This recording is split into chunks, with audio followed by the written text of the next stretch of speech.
Gravitrax, das innovative Kugelbahnsystem. Angefangen mit einem Starter-Set und einigen Erweiterungen. Heute ist die Kugelbahn beliebter denn je. Und so gibt es auch immer wieder neue Erweiterungen, die jedes halbe Jahr erscheinen. Warte mal, nur jedes halbe Jahr? Och nee! So lange will ich nicht warten. Da muss es doch auch eine einfachere Lösung geben. Ja, und die gibt's auch.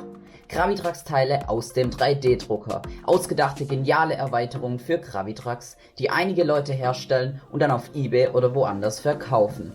Und einer dieser Leute, der Karl-Heinz, hat mir einfach mal ein paar seiner 3D-Teile für Gravitrax zugesendet. Und die werde ich euch heute in diesem Video vorstellen.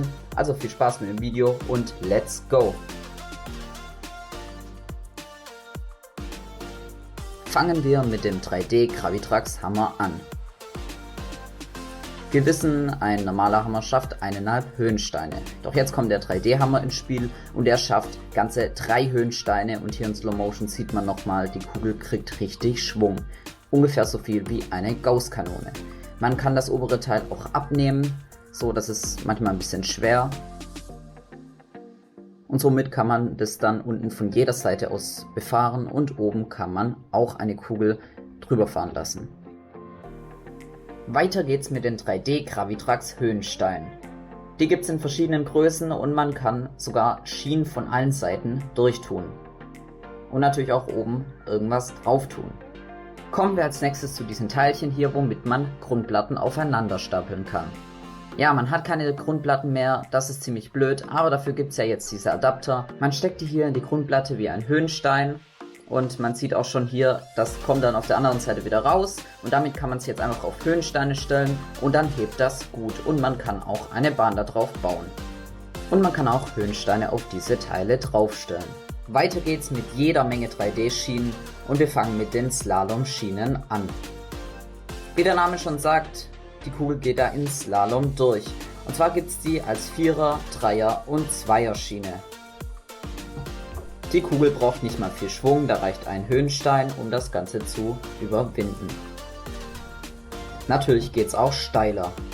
Weiter geht's mit diesen Kreuzungsschienen. Ja, die sind eigentlich recht ähnlich wie dieses Kreuzungsteil, nur dass es eben Schienen in verschiedenen Funktionen sind. Ja, das allererste ist wirklich nur wie dieses Kreuzungsteil, aber es kann sogar schräg gestellt werden. Gerade für Höhe ist das gut oder auch für solche Trickshots. Das nächste ist eben wie eine Zweierschiene, nur gekreuzt und am letzten ist es eben an einer Seite vorne gekreuzt. Kommen wir als nächstes zu diesen gebogenen Kurvenschienen. Ja, sie können entweder in einer Kurve ein Feld rechts oder links überwinden. Man kann auch Höhensteine seitlich hinstellen. Dann gibt es noch diese Schiene, diese Kurvenschiene, da können auch Höhensteine an der Seite hingestellt werden und sie kann um so einen pro Höhenstein herumgehen, das ist sehr nützlich. Außerdem sind diese 3D-Schienen sogar besser als die normalen, weil da diese Einkerbung nicht da ist. Weiter geht's mit diesen 2er, 3er und Rundumbalkonen. Den 2er kennt man normalerweise schon, der kommt eben auf so einen Höhenstein. Und der ist aber sogar ein bisschen fester, lässt sich also besser dran machen als der von Pro. Dann gibt's noch diesen 3er-Balkon, auf dem kann man auch sehr gut dann bauen. Und zuletzt, wie die transparente Ebene, nur eins kleiner, gibt es eben diesen Rundumbalkon. Kommen wir als letztes zu diesen Aufsätzen für Kurven.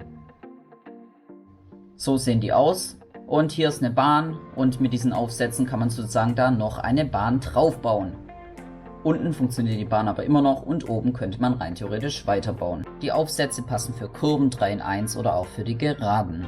Und man kann rein theoretisch immer höher bauen. Und hier ist noch eine kleine Beispielbahn dazu. Zum Beispiel auch für den Flip oder für die Flex-Tubes eignen sich diese Aufsätze sehr gut. So, das war's mit dem Video. Den Link zu Karl-Heinz eBay-Kanal findet ihr in der Videobeschreibung. Schaut dort gerne vorbei und holt euch die Teile, wenn sie euch gefallen haben. Außerdem findet ihr in der Beschreibung noch ein paar andere Videos zu anderen Gravitrax 3D-Teilen. In den nächsten Tagen wird noch eine Bahn, wo ich die 3D-Teile gut einbaue, kommen. Ja, also seid da gespannt und wenn euch das Video gefallen hat, dann lasst doch gerne ein Like und ein Abo da, um in Zukunft keine Videos mehr zu verpassen.